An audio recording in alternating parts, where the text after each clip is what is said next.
Hello, in this educational video, we would like to explain to you about the accessory of this MPCB. The first device is the shunt bobbin.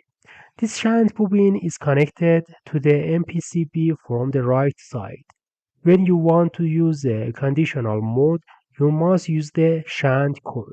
Suppose we connect the shunt bobbin from the right side to the MPCB. In the project, we use a fire sensor, and when there is a fire in a place, this sensor is activated and disconnect the MPCB, thereby reducing the risk of the fire.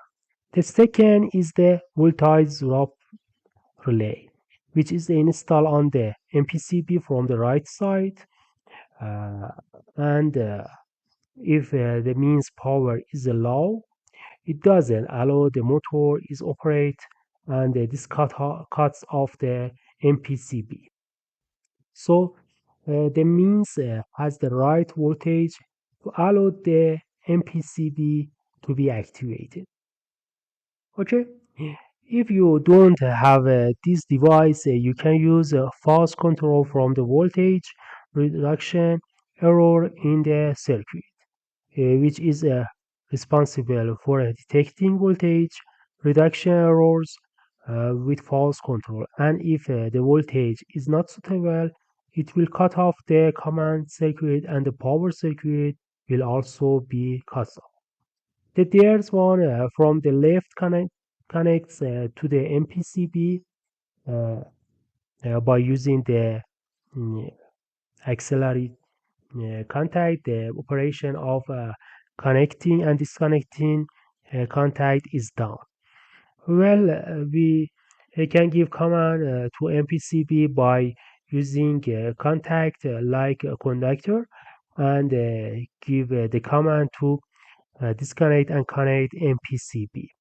And practically, instead of the conductor, it gives a command to MPCB, because with this device it has the ability to be controlled.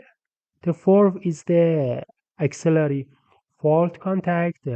This auxiliary contact is used when an error occurs and allows it to restart. Well, these were the four devices that we explained to you. For example, the auxiliary contact makes up a stop using the conductor, or the voltage core makes us stop using fast control. That if we have a voltage drop, the MPCB will be disabled. The equipment must be used under a special combination. Okay. If you have any question about this topic, you can ask in the comments. I hope you enjoyed this video. Bye.